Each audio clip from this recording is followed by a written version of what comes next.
प्रणाम और नमन करते हुए कार्यक्रम की शुरुआत करता हूं। तो मित्रों, कैसा लग रहा है आप लोगों को?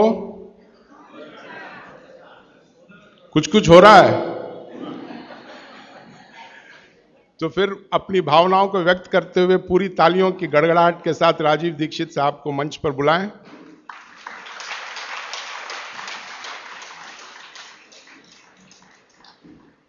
एक छोटी सी और एक गंभीर बात मैं आपको बताना चाहता हूं कि जब राजीव भाई का व्याख्यान समाप्त होता है और जब प्रश्न उत्तर का दौर चलता रहता है, उस वक्त भावनात्मक जुड़ाव और विषय वस्तु, विषय की गहनता जो है वो पराकाष्ठा पर होती है, बुलंदी पर होती है। और ऐसे में हमारे कुछ मित्र अनायास बेरहमी से उठकर जाने का प्रयास करते हैं, जो उस बुलंदियों को ठेस पहुंचाती है। तो ये हमारी गुजारिश है कि जब तक यह कार्यक्रम चले, जब तक राजीव भाई नीचे नहीं उतरे, आप लोग जाने की कृपा मत करें। हम लोग एक छात्र हैं, एक बहुत ही गूढ़ और एक गहन विषय को समझने आए हैं। तो छात्रों वाले शिष्टाचार और छात्र का धर्म का निर्वाह हमें करना होगा। और इसी अपेक्षा के साथ मैं मंच राजीव भाई को सुपुर्द करता हूं। परम पूजनीय साध्वी जी, सत्य प्रभा जी, परम पूजनीय साध्वी जी, तरुण प्रभा जी, उनको मेरा सादर वंदन, कोटि कोटि वंदन। मुझे बहुत आनंद हुआ कि आज उनकी निश्रा में आपसे बात करने का, संवाद करने का समय मिलता है। मैं आपसे कल और कल के अगले एक दिन पहले और उसके एक दिन पहले 3 दिनों से जो बात कर रहा हूं, उसी बात को थोड़ा आगे बढ़ाता हूं। और आज की बात मैं आपके लिए बहुत महत्व की मानता हूं। अब तक मैंने आपसे अष्टांग हृदयम के जिन सूत्रों पर चर्चा की है, हम लोग हर एक विषय में, आप जानते हैं ना, एक थ्योरी होती है और एक प्रैक्टिकल होता है। तो अब तक आप समझिए कि मैं आपसे थ्योरी की बात कर रहा था और थोड़ी सी बात और करूंगा थ्योरी की जो बची हुई है। फिर उसके बाद आज मैं आपसे कुछ प्रैक्टिकल बात भी करूंगा। अगर मैं एक और भाषा में बात करूं तो आप में से कोई लोग अगर वकालत के पेशे में हो, वकील हो, तो आप जानते हैं कि कोर्ट कोई फैसला सुनाता है, जजमेंट देता है, तो उसका एक ऑपरेटिव पार्ट होता है, फंक्शनल ऑपरेटिव पार्ट। वो अब शुरू होगा आज से, ऐसा आप कह सकते हैं। Please mobile phone switch off कर दीजिए, साध्वी जी आज हमारे बीच में है। आप इस बात के लिए आज छूट नहीं ले सकते। तो अब तक मैंने आपसे जो कहा है वो सूत्र रूप में थोड़ा सा सिद्धांतिक बातें, लेकिन सरल भाषा में विज्ञान के साथ पेश करने की कोशिश की, समझाने की कोशिश की। आज कुछ ऐसी बातें जो दैनिक जीवन में आप प्रयोग करें। इन सूत्रों का प्रयोग तो करना ही है, इसके लिए तो कोई विकल्प नहीं है, लेकिन इन सूत्रों के आधार पर आगे भी बहुत कुछ है जो भागवत जी ने कहा है। साध्वी जी चूंकि यहां पर हैं, तो उनकी जानकारी के लिए एक छोटी सी बात जो आपके लिए पुरानी लगेगी, शायद उनके लिए नई होगी। और मैं उनको इसलिए भी ये कहना चाहता हूं कि वो अपने व्याख्यानों में हर बार ये बातें सैकड़ों लोगों तक कह सकती हैं। साध्वी जी, यहाँ पर हम लोग बात कर रहे हैं 3500 साल पहले भारत में एक महान व्यक्ति हुए, उनका नाम था महर्षि बागभट्ट। उनकी लिखी हुई 2 शास्त्रीय पुस्तकों पर हम चर्चा कर रहे हैं। एक उनकी पुस्तक है अष्टांग हृदयम, दूसरी पुस्तक है उनकी अष्टांग संग्रहम। ये दोनों पुस्तकों में महर्षि बागभट्ट ने 7000 सूत्र लिखे हैं, संस्कृत में लिखे हैं। ये सूत्र हमारे जीवन से जुड़े हुए हैं। हमारे अपने जीवन में हमें स्वस्थ रहना है, निरोगी रहना है, तो इन स्वस्थ और निरोगी रहने के लिए क्या क्या करना चाहिए, ये सूत्र भागवत जी ने लिखे हैं। भागवत जी महर्षि चरक के शिष्य थे। चरक ऋषि का नाम हम सब जानते हैं। चरक ऋषि के वो शिष्य थे और सबसे बेहतरीन शिष्यों में उनकी गिनती होती है, सबसे इंटेलिजेंट माने जाते हैं। चरक ऋषि ने जितना शोध कार्य किया, भागवत जी ने उससे भी ज्यादा किया। 135 वर्ष उनकी आयु रही। 135 वर्ष में लगभग आप समझ लीजिए 18 वर्ष छोड़कर, 18 वर्ष वो ये कहते हैं कि मैं प्राथमिक अध्ययन करता रहा, तो 18 वर्ष छोड़कर बाकी सारे वर्ष उन्होंने बहुत गहन अध्ययन में लगाए। और उन्होंने कोई एक सूत्र लिखा तो उस पर कम से कम 50 से ज़्यादा उन्होंने ऑब्जर्वेशंस किए। आज का जो विज्ञान है, जिसको हम आधुनिक विज्ञान कहते हैं, ये पूरा ऑब्जर्वेशन पर आधारित है। ऑब्जर्वेशन को हिंदी में क्या कहते हैं मैम? हाँ, निरीक्षण, परीक्षण या निरीक्षण, हाँ, प्रयोग या परीक्षण या निरीक्षण। तो अगर जैसे उन्होंने कोई सूत्र कह दिया तो उसका 50 बार परीक्षण किया, अलग अलग परिस्थितियों में अलग अलग लोगों पर किया, और जब उन्होंने देखा कि परिणाम वही है तब सूत्र लिखा। अब हम कल्पना करें कि 7000 सूत्र लिखे हों और एक एक सूत्र पर 50-50 परीक्षण उन्होंने किए हों, तो पूरी जिंदगी उनकी इसी में निकल गई। महर्षि बागभट्ट बाल ब्रह्मचारी थे, अंतिम समय तक वो ब्रह्मचर्य का ही पालन करते रहे, गृहस्थ आश्रम उन्होंने नहीं जिया, लेकिन वो मानते थे कि गृहस्थ आश्रम बहुत महत्व का है। तो ऐसे महर्षि बागभट्ट के सूत्रों को मैं पिछले 6 साल से पढ़ता रहा, और भारत की आज की जो परिस्थिति है, मैं मानता था और आज भी मानता हूं कि उसमें ये बहुत अनुकूल है। आज हमारे भारत की परिस्थिति ऐसी है, 112 करोड़ लोग इस देश में रहते हैं, इनमें से करीब 75 से 80 करोड़ लोग बीमार हैं। सरकार कहती है कि सिर्फ 30 करोड़ लोग हैं स्वस्थ, बाकी सब हैं बीमार। अलग अलग बीमारियां हैं, वात की बीमारियां हैं, पित्त की हैं, कफ की हैं, और इन बीमारियों का इलाज करने के लिए भारत में कुल मिलाकर 23 लाख डॉक्टर हैं रजिस्टर्ड, जो MBBS, BAMS और BHMS तीनों पद्धति के हैं। 23 लाख रजिस्टर्ड डॉक्टर हैं। अगर अनरजिस्टर्ड डॉक्टर भी इसमें मिला दें तो सरकार कहती है लगभग अनरजिस्टर्ड डॉक्टर भी इतने ही हैं, 25 लाख के आसपास। तो कुल मिलाकर हम 50 लाख डॉक्टर मान लें, अनरजिस्टर्ड और रजिस्टर्ड, तो भी मरीजों की संख्या 70 से 80 करोड़ है। एक डॉक्टर एक दिन में अच्छे से अच्छे काम करे तो 30 से ज़्यादा मरीज नहीं देख पाता। तो मैंने एक दिन हिसाब लगाया कि अगर 30 व्यक्ति एक डॉक्टर के सुपुर्द कर दिए जाएं तो 50 लाख डॉक्टर हैं, मुश्किल से 1.5 करोड़ लोगों का इलाज हो सकता है, और रोगी 75 से 80 करोड़ हैं।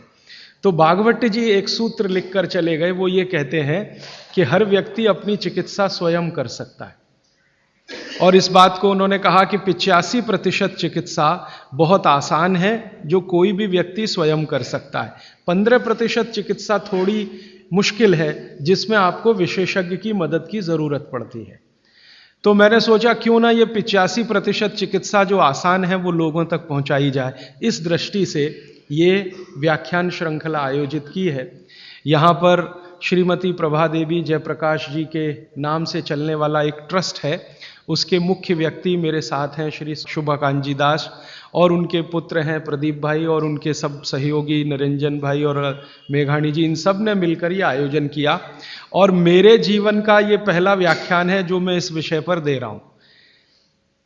इसके पहले इस विषय पर मैंने कहीं बात ही नहीं की, क्योंकि अभी तक तो मैं अध्ययन ही करता रहा, और ये बात करने का ऐसा हो गया कि एक दिन मैं शोभाकांत जी के घर खाना खा रहा था, प्रदीप भाई के साथ बात हो गई कि क्यों ना इस विषय पे बात किया जाए, तो ऐसे ये तय हो गया अनायास। लेकिन मुझे लगा कि ये शायद सार्थक हुआ।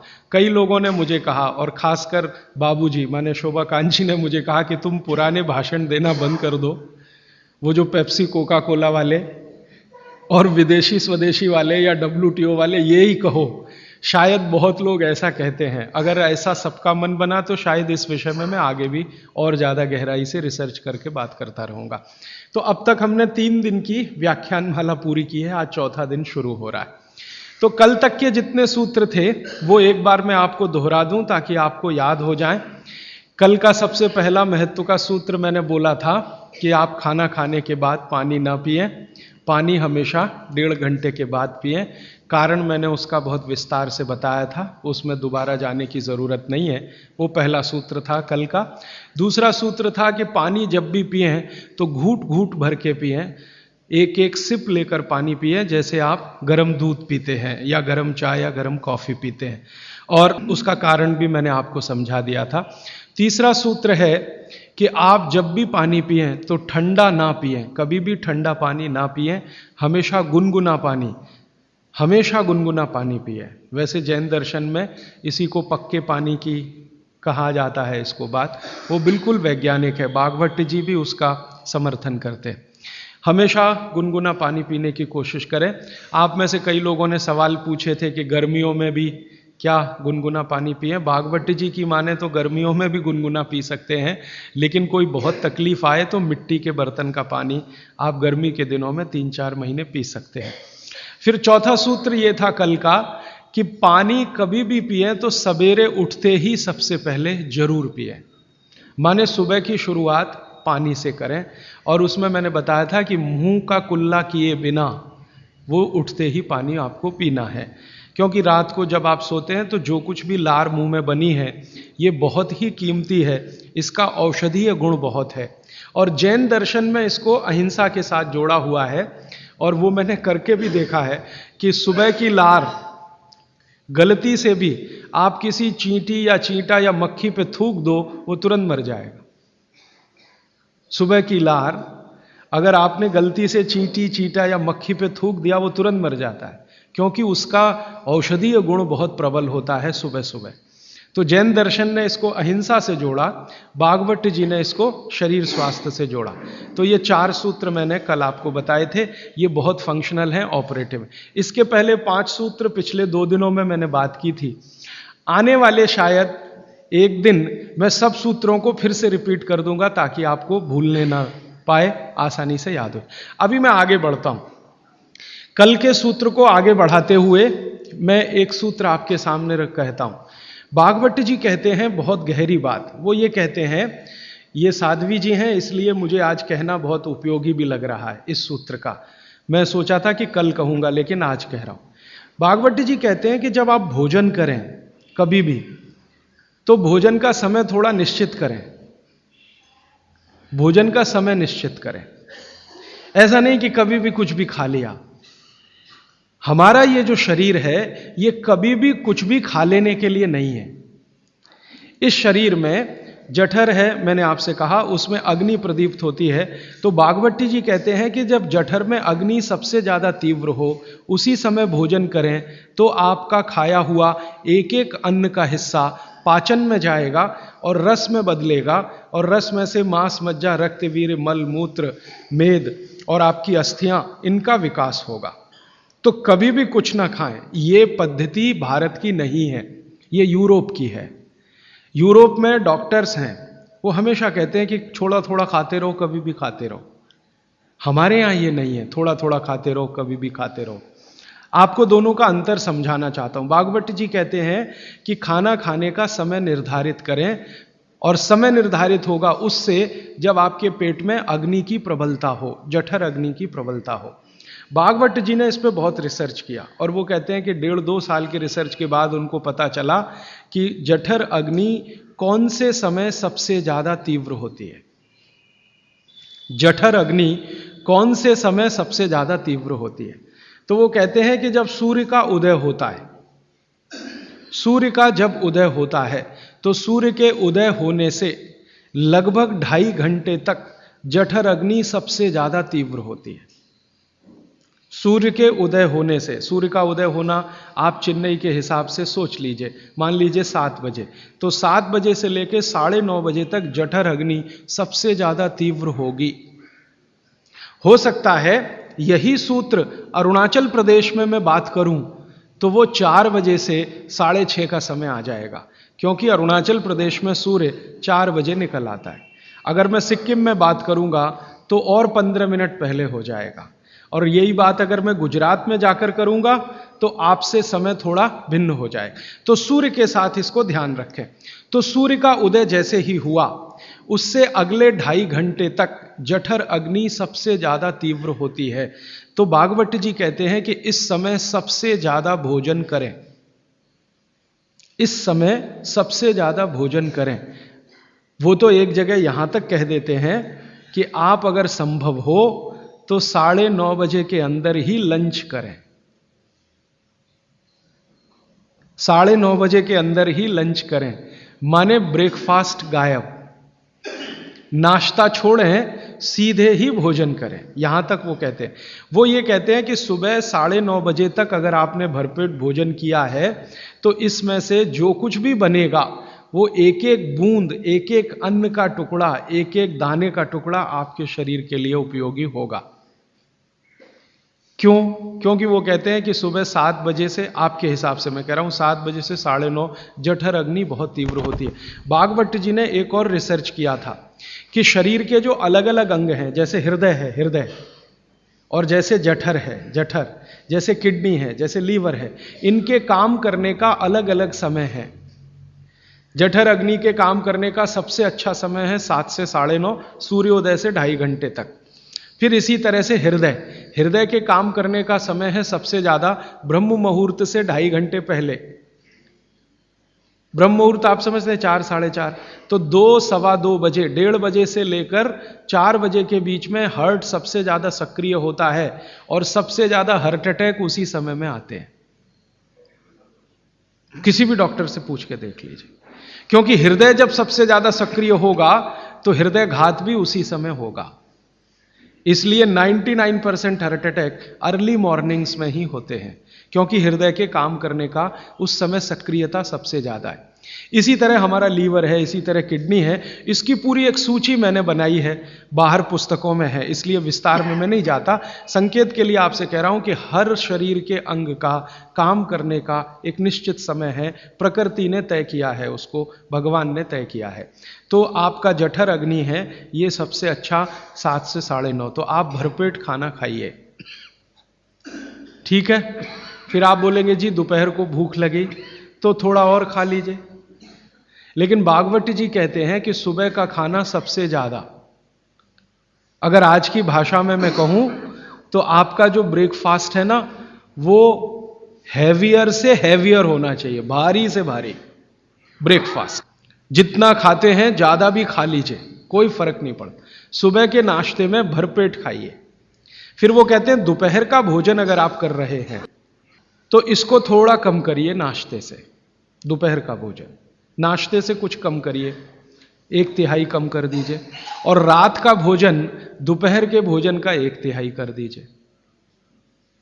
अब सीधे से मैं कहता हूं, अगर आप सवेरे 6 रोटी खाते हैं तो दोपहर को 4 ले लीजिए और शाम को 2 ले लीजिए। अगर आपको आलू का पराठा खाना है या गोभी का पराठा खाना है, आपकी जीभ स्वाद के लिए मचल रही है, तो भागवत जी कहते हैं कि सब कुछ सवेरे खाओ। आलू का पराठा भी खाओ, गोभी का पराठा भी खाओ, मूली का पराठा खाओ, जो आपको खाना है। हालांकि जैन है तो आलू का पराठा तो निषिद्ध है, मूली का भी निषिद्ध है आपके लिए। फिर अगर जो जैन नहीं है उनके लिए आपको जो ज्यादा अच्छा लगता है खाने में, मैं आपको एक वाक्य में कहता हूं, जो चीज सबसे ज्यादा पसंद है वो सुबह खाओ। रसगुल्ला पसंद है तो सुबह खाओ, रबड़ी खानी है तो पसंद है तो सुबह खाओ, जलेबी खानी है तो सुबह खाओ, इमरती खानी है तो सुबह खाओ। जो भोजन आपको सबसे ज्यादा पसंद है वो सुबह खाओ, पेट भर के खाओ। वो ये कहते हैं कि इसमें छोड़ने की जरूरत नहीं है, पेट भर के खाओ तो पेट की संतुष्टि हुई, मन की भी संतुष्टि होती है। और भागवत जी कहते हैं कि भोजन में मन की संतुष्टि पेट की संतुष्टि से ज्यादा बड़ी है। मन हमारा जो है ना, ये खास तरह की वस्तुओं से या हार्मोन से या एंजाइम से संचालित है। मन को आज की भाषा में डॉक्टर्स लोग जो गिनते हैं ना, हालांकि वो है नहीं, लेकिन उन्होंने जो कहा है वो पीनियल ग्लैंड के बारे में है। ये जो पीनियल ग्लैंड है ना, इसमें से बहुत सारा रस निकलता है, जिनको हम हार्मोन्स कह सकते हैं, कुछ एंजाइम्स हैं। ये संतुष्टि के लिए सबसे आवश्यक ग्लैंड है पीनियल ग्लैंड। तो भोजन अगर आपको तृप्त करता है, भोजन में एक तो पेट भरना है और एक तृप्त होना, तृप्त करेगा तो पीनियल ग्लैंड आपकी सबसे ज्यादा सक्रिय है। तो जो भी रस और एंजाइम चाहिए शरीर को, नियमित रूप से समान अंतर पे निकलते रहते हैं। और जो भोजन से तृप्ति नहीं है तो गड़बड़ होती है पीनियल ग्लैंड, और पीनियल ग्लैंड की गड़बड़ी पूरे शरीर में पसर जाती है और आपको तरह तरह के रोगों का शिकार बना दे। अगर आप तृप्त भोजन नहीं कर पा रहे हैं तो निश्चित रूप से 10-12 साल के बाद आपको मानसिक क्लेश होगा और रोग होंगे। मानसिक रोग बहुत खराब है, आप सिजोफ्रेनिया के शिकार हो सकते हैं, डिप्रेशन के शिकार हो सकते हैं, आपको कई ऐसी गंभीर बीमारियां हो सकती हैं। भागवत जी कहते हैं कि आप भोजन करते हुए अगर संतुष्ट नहीं है तो 27 तरह की बीमारियों से ग्रसित हो सकते हैं। उनकी पूरी सूची है, वो पुस्तक में है। कभी भी भोजन करें तो पेट तो भरे ही, मन भी तृप्त हो। और मन के तृप्त और पेट के भरने का सबसे अच्छा समय सवेरे का ही है। अब मैंने ये भागवत जी के सूत्र को चारों तरफ देखना शुरू किया तो मुझे पता चला कि मनुष्य को छोड़कर जीव जगत का हर प्राणी इस सूत्र का पालन कर रहा है, मनुष्य को छोड़कर। क्योंकि मनुष्य को मैं मूर्ख मानता हूं, हालांकि मनुष्य अपने को होशियार समझता है, लेकिन मनुष्य से ज्यादा होशियार ये जीव जगत के प्राणी हैं। आप चिड़िया को देखो, चिड़िया, कितने भी तरह की चिड़िया, सवेरे सूरज उगते ही उसका खाना शुरू हो जाता है और भरपेट खाती है। 6 बजे के आसपास आप राजस्थान में निकल जाओ, गुजरात में निकल जाओ, सब चिड़िया अपने अपने काम पे लगी हुई है, खाना खाने में खूब जम के खाती है। और पेट भर गया, उसके 4 घंटे के बाद ही पानी पीती है, दोपहर को ही पानी पीती है। गाय को देखो, सुबह उठते ही सूरज जैसे ही निकलेगा गाय का खाना शुरू हो जाएगा, भैंस का खाना शुरू हो जाएगा, बकरी, बकरे, भेड़, गधा, घोड़ा सब सुबह उठते ही खाना खाना शुरू करेंगे और पेट भर के खाएंगे, छक के खाएंगे, फिर दोपहर को आराम करेंगे। तो ये सारे जानवर, सारे जीव जंतु, आप सांप को देखो, बिच्छू को देखो, कीड़ी को देखो, चींटी को देखो, चींटे को देखो, सब जानवर, सब जीव जंतु जो हमारी आंखों से दिखते हैं, जो नहीं भी दिखते हैं, ये सबका भोजन करने का समय सवेरे सूर्योदय का ही है। सूर्योदय के साथ ही ये सब भोजन करते हैं, इसलिए ये हमसे ज्यादा स्वस्थ रहते हैं। मैंने आपको कई बार ये कहा है, आप उसको हंस देते हैं, किसी भी चिड़िया को डायबिटीज नहीं होता, किसी भी बंदर को हार्ट अटैक नहीं आता। बंदर तो आपके नजदीक है ना शरीर रचना में, बस बंदर और आप में एक ही अंतर है कि उसको पूंछ है, आपको नहीं है, बाकी सब कुछ एक ही है। आपका हृदय बंदर का हृदय, आपका लीवर बंदर का लीवर, आपकी किडनी बंदर की किडनी, सब कुछ समान है। मां का गर्भाशय, बंदरिया का गर्भाशय, सब समान है, एक ही अंतर है, उसको पूछे, आपको नहीं है। तो ये बंदर को कभी भी डायबिटीज नहीं, आर्थराइटिस नहीं, कोई कुछ नहीं, कोई कुछ नहीं। मेरे एक बहुत अच्छे मित्र हैं डॉक्टर रविंद्रनाथ शानबाग, वो रहते हैं कर्नाटक में।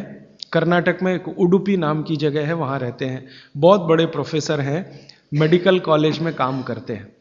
उन्होंने एक बड़ा गहरा रिसर्च किया। उन्होंने कहा कि मैंने जिंदगी भर, माने 15-16 साल उन्होंने एक रिसर्च किया कि बंदर को बीमार बनाओ,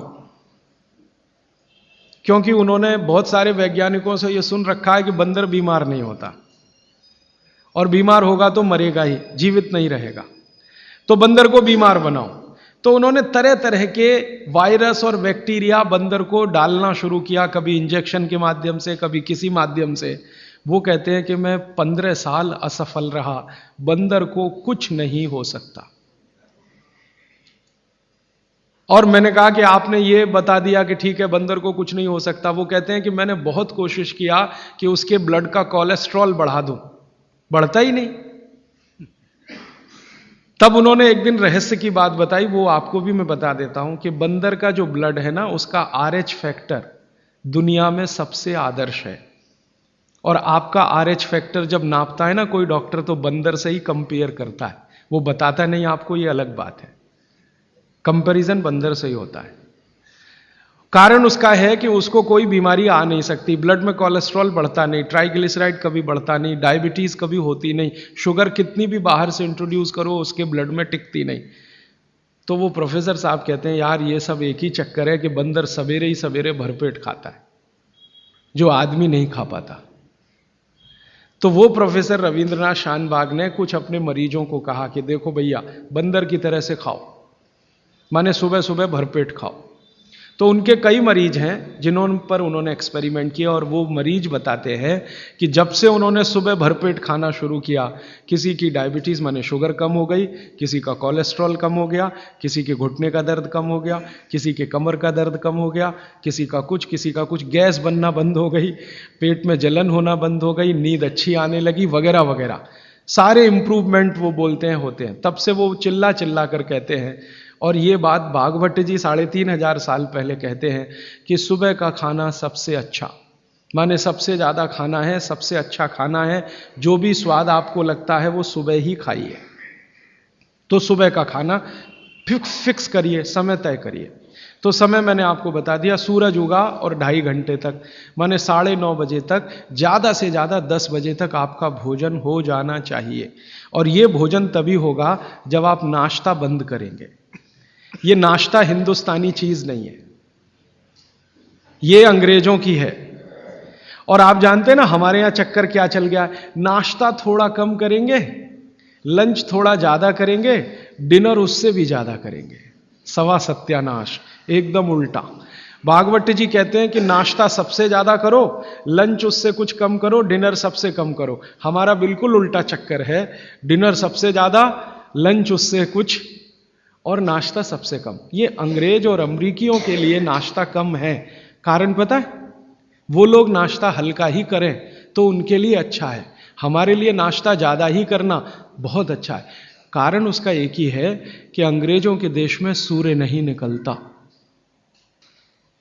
साल में 8-8 महीने तक सूरज के दर्शन नहीं होते।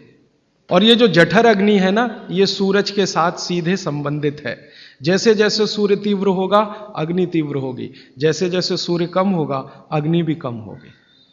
तो यूरोप और अमेरिका में सूरज निकलता नहीं, साल में 8-8 महीने बर्फ पड़ती है, -40 डिग्री सेंटीग्रेड तापमान होता है, तो वहाँ जब सूरज है नहीं तो जठर में अग्नि हो नहीं सकती, तो वो नाश्ता हैवी नहीं कर सकते, करेंगे तो उनको तकलीफ हो जाएगी। इसलिए मैंने सबसे पहले दिन जो सूत्र बोला था, अपनी आबो हवा, अपना पर्यावरण, अपना वातावरण, अपनी तासीर, इसको ध्यान में रखकर ही चलें।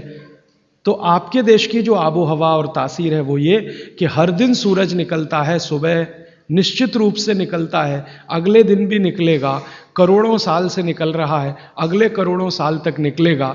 इसलिए भारत में every morning is good morning,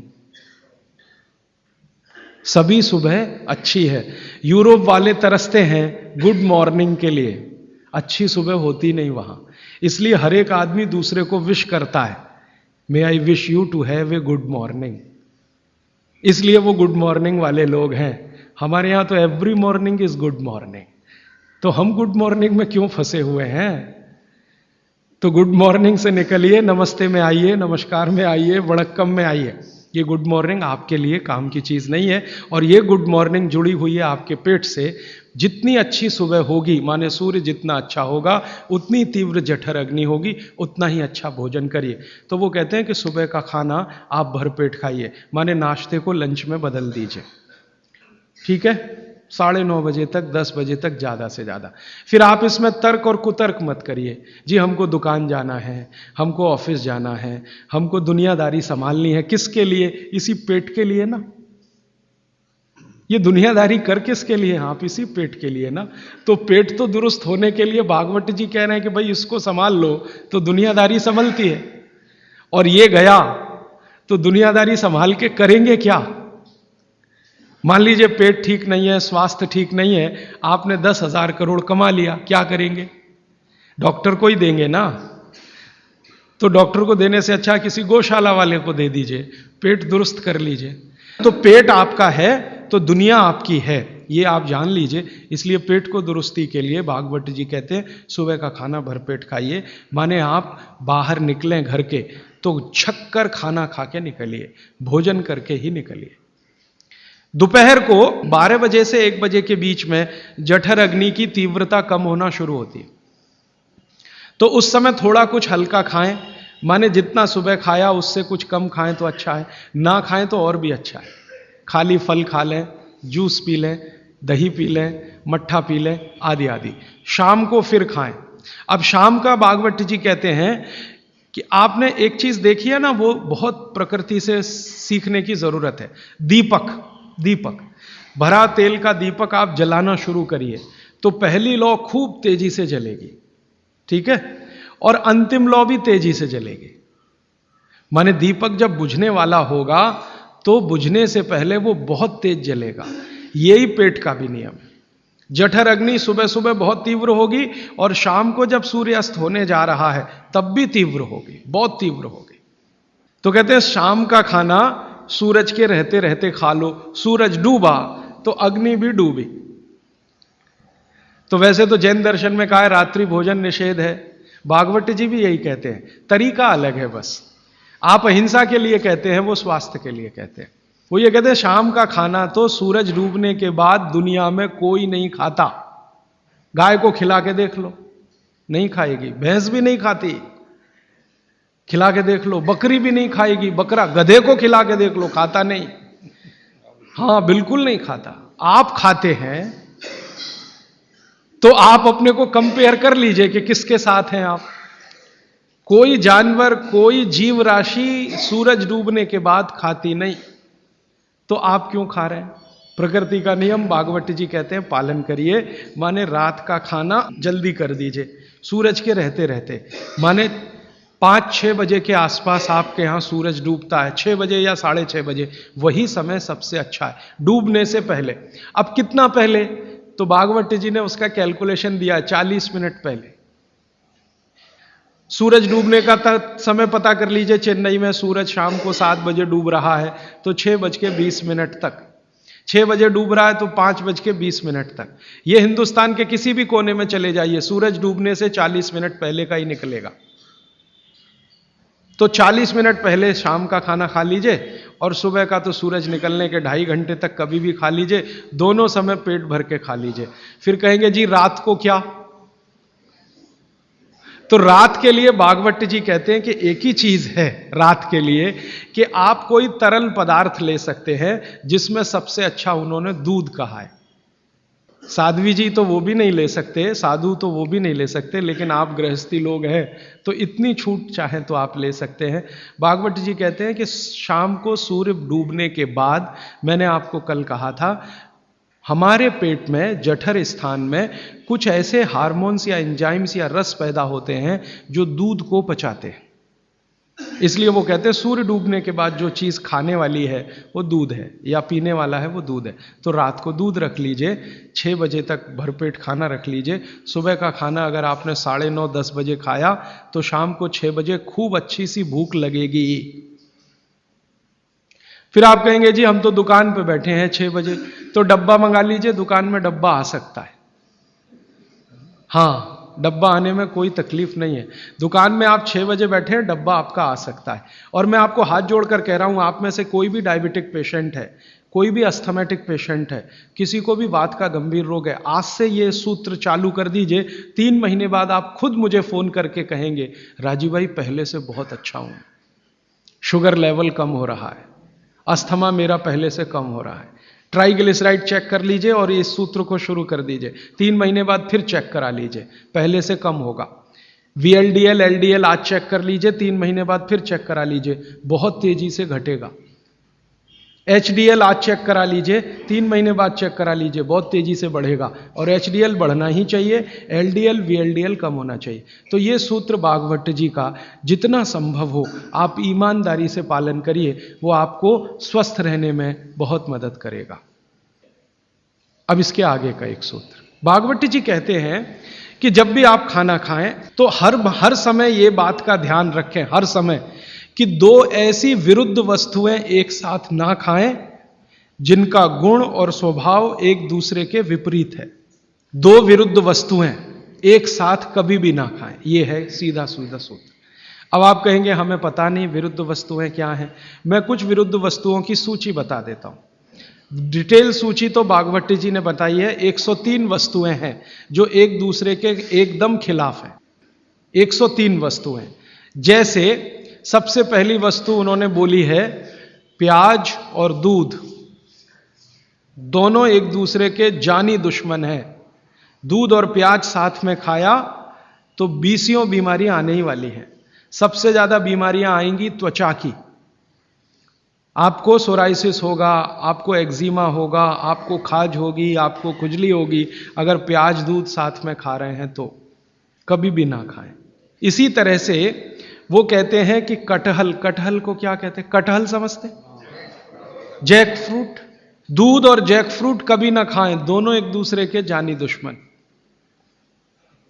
और दूध और ऐसा कोई भी फल साथ में ना खाएं जो सिट्रिक एसिड प्रधान है। सिट्रिक एसिड आप समझते हैं? संतरा, मौसम्मी, नारंगी, अंगूर, खट्टी चीज। एक खट्टी चीज तो आपकी बनाई हुई है, एक खट्टी चीज भगवान की बनाई हुई, तो भगवान की बनाई हुई खट्टी चीजें दूध के साथ जानी दुश्मन है। भागवत जी ने बहुत साल रिसर्च करके बताया एक ही खट्टा फल है जो दूध के साथ खाएं, वो है आंवला।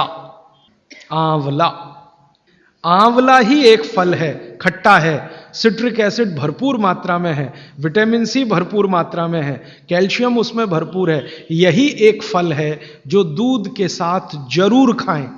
बाकी कोई फल जिसमें खट्टापन है वो दूध के साथ ना खाएं।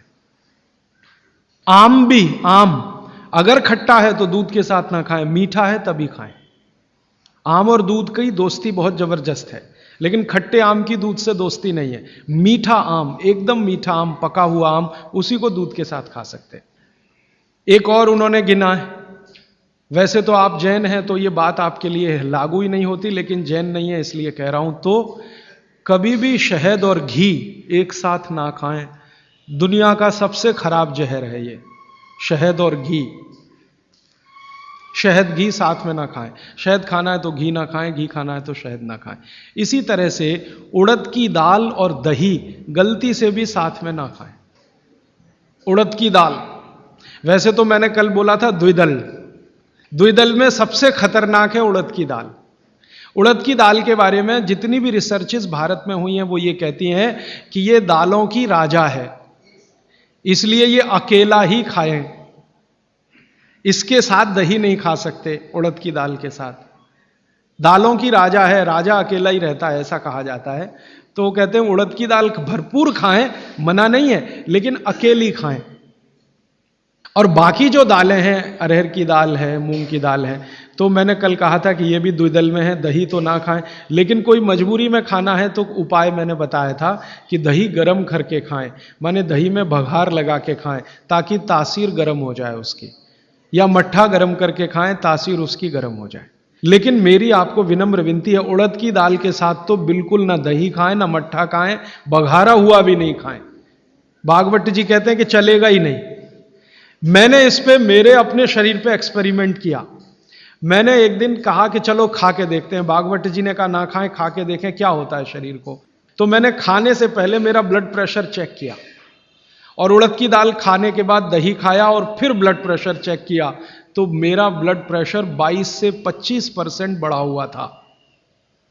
फिर मैंने सोचना शुरू किया कि रोज रोज अगर मैं ये खाने लगूं उड़द की दाल और दही उड़द की दाल, तो 100% 6-8 महीने में हार्ट अटैक आ ही जाएगा। इसका मतलब माताओं बहनों से हाथ जोड़कर निवेदन है, दही बड़ा कभी भी नहीं, क्योंकि दही बड़ा में उड़द की दाल का बड़ा अगर है तो दही बिल्कुल नहीं।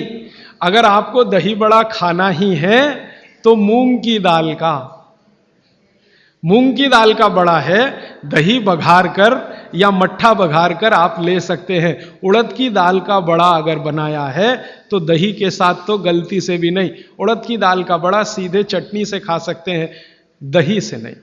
और अगर शादी ब्याह है आपके घर में तो मीनू बनाते समय ध्यान रखें कि मेहमानों को उड़द की दाल का बड़ा और दही ना परोसें, नहीं तो दोहरे पाप के भागीदार बने।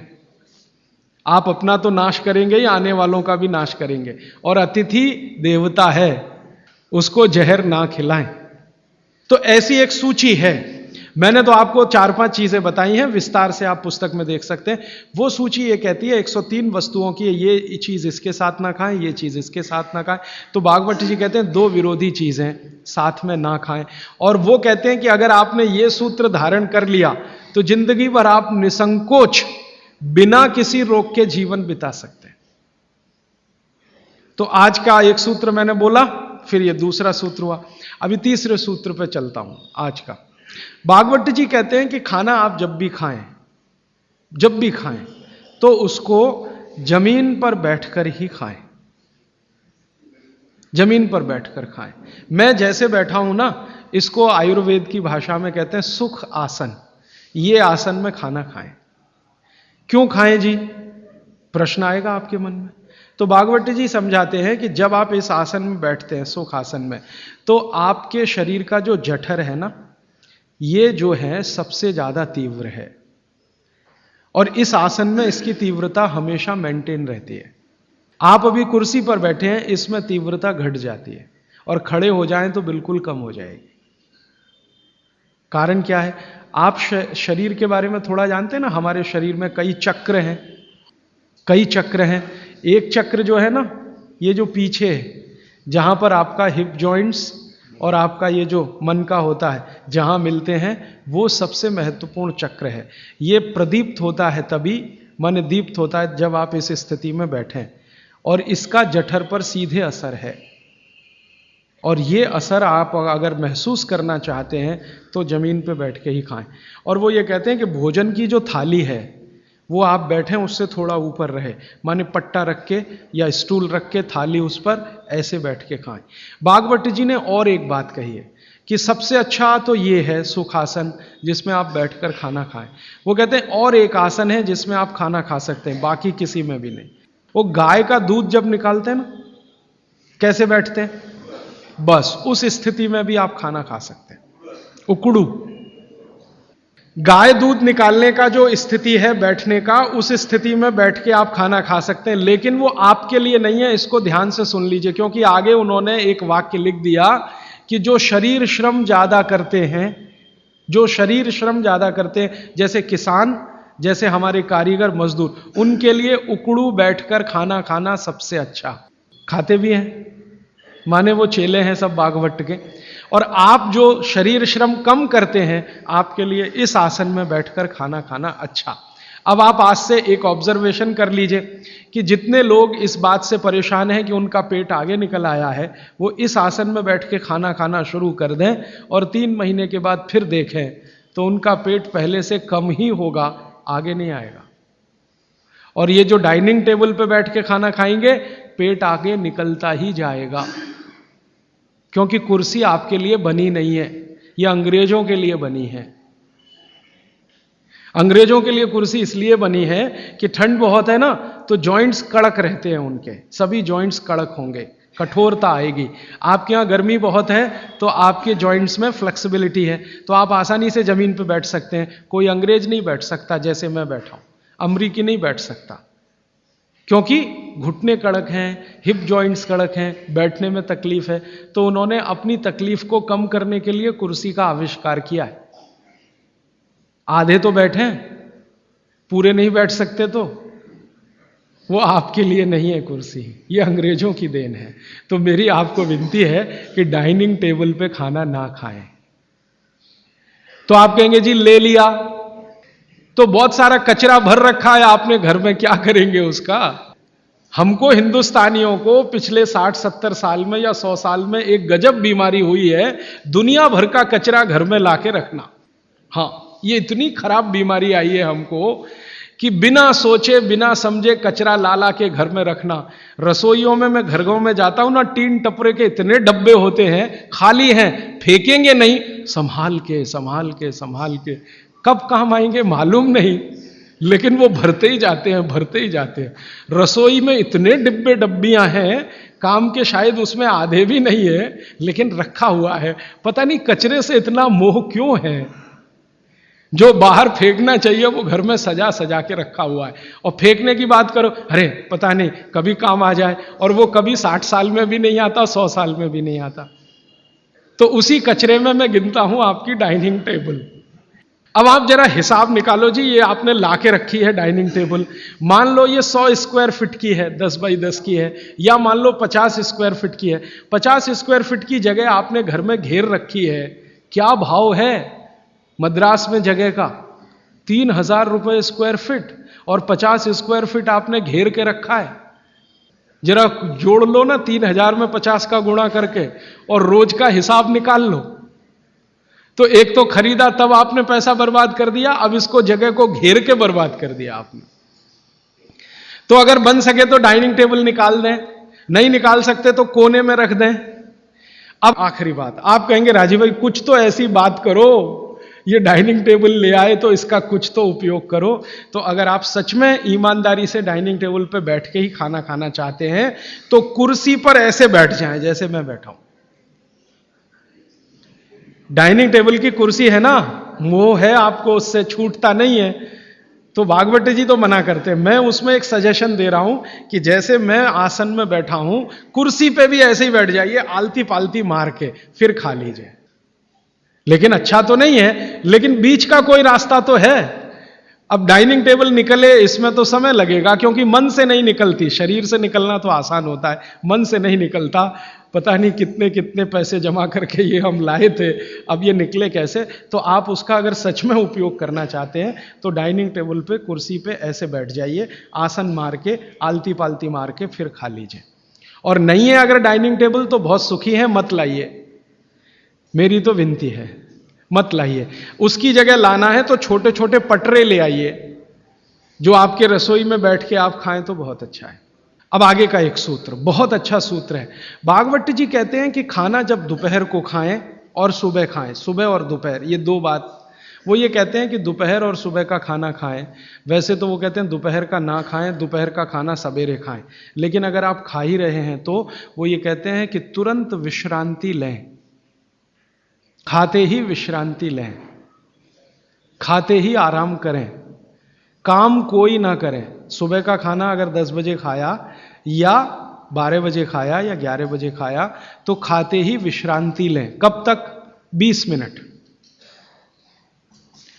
20 मिनट, 20 मिनट विश्रांति लें। और उसको उन्होंने एक्सप्लेन किया है कि वो विश्रांति जो होनी चाहिए वो आपके शरीर को, जो बायां हाथ है इसको नीचे करके, दाएं हाथ को ऊपर करके वाम कुक्षी अवस्था में लेटें। अब वाम कुक्षी को सरल भाषा में समझाता हूं। भगवान विष्णु को लेटे हुए देखा शेषनाग पर, बस उसी परिस्थिति में लेटे, उसी स्थिति में लेटे।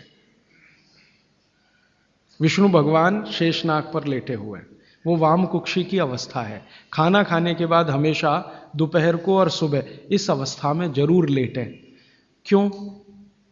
Left side. आप जानते हैं हमारे शरीर में 2 नाड़ियां हैं, वैसे तो 3 हैं, 3 नाड़ियां, एक सूर्य नाड़ी है, एक चंद्र नाड़ी है, एक मध्य नाड़ी है। ये जो सूर्य नाड़ी है यही भोजन को पचाने में मदद करती है। सूर्य नाड़ी तभी चलती है जब आपकी चंद्र नाड़ी कम हो। भोजन पचाना है सुबह का और दोपहर का, सूर्य नाड़ी तीव्र होनी ही चाहिए। तो लेफ्ट साइड में लेटो तो तुरंत सूर्य नाड़ी शुरू हो जाती है। वैसे तो अगर आप स्वस्थ हैं तो खाना खाते ही आपकी सूर्य नाड़ी अपने आप शुरू हो जानी चाहिए। नहीं हो रही है तो लेफ्ट साइड में लेट जाइए, लेटते ही शुरू हो जाएगी। 20 मिनट जरूर लेटें। फिर आप कहेंगे जी नींद आ गई, तो भागवत जी कहते हैं ले लो एक झपकी। वो ये कहते हैं रोको मत इस नींद को। जो सूत्र उन्होंने लिखा है कि दोपहर भोजन के बाद या सुबह भोजन के बाद अगर आपको आलस्य है शरीर में, तो वो कहते हैं कि बिना संकोच इस झपकी को ले लो। 20 मिनट की झपकी ले लो, ज्यादा से ज्यादा 40 मिनट की ले लो, इसके आगे नहीं।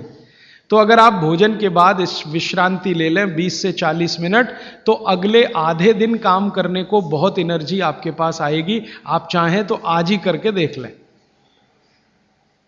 मैं इस सूत्र को वैसे कल विस्तार से समझाने वाला हूं। भागवत जी ने कल एक सूत्र, माने कल मैं उस सूत्र को लूंगा, उसमें उन्होंने ये कहा है कि शरीर के 14 वेग होते हैं, वेग, उनको कभी भी रोके नहीं। उसमें से निद्रा है, नींद जो है ना, ये एक वेग है। तो वो कहते हैं कि दोपहर के खाने के बाद अगर आलस्य आ रहा है तो ये स्वाभाविक है, क्योंकि खाना खाते ही जठर अग्नि प्रदीप्त होगी।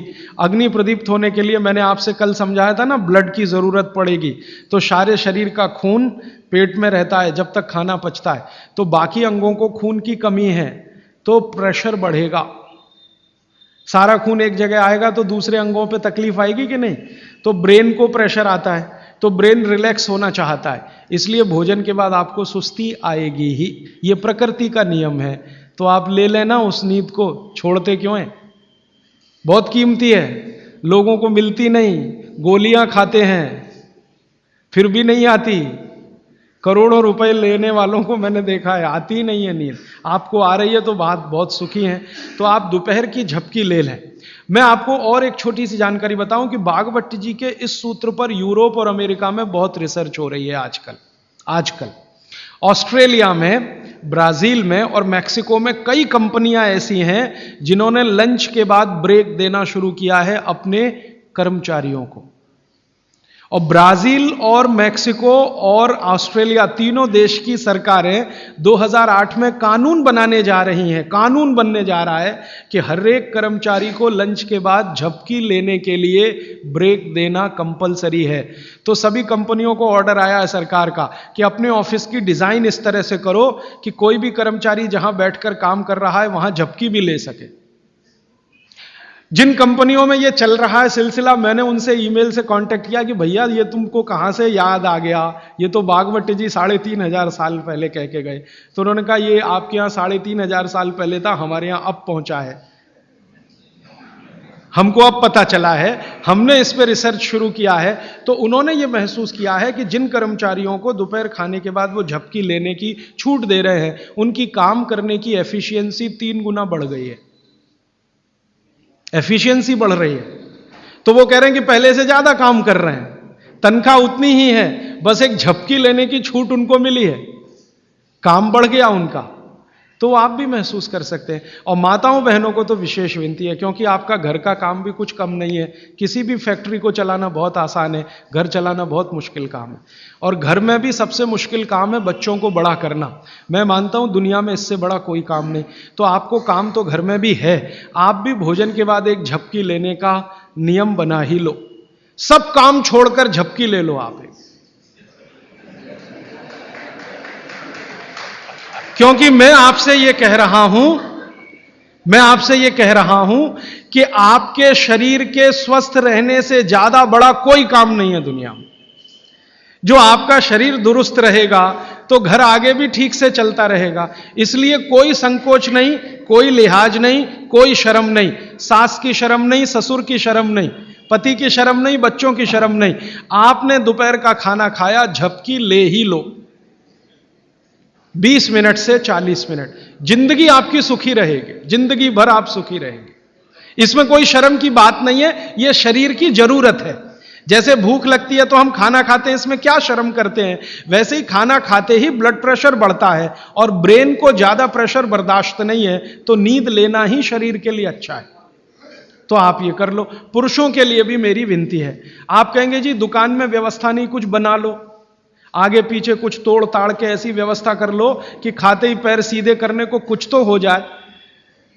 आप कहेंगे जी बैंक में काम करते हैं, बीमा कंपनी में काम करते हैं, तो मैं अमेरिका यूरोप की उन कंपनियों की लिस्ट दे देता हूं जहां पर यह नियम बन चुका है। आपके बैंक और बीमा वालों को वो लिस्ट दिखा दो कि जब ये अमेरिका और कनाडा और ब्रिटेन और ऑस्ट्रेलिया और न्यूजीलैंड में कानून बन सकता है तो हिंदुस्तान में क्यों नहीं। बागवट तो हिंदुस्तान के थे।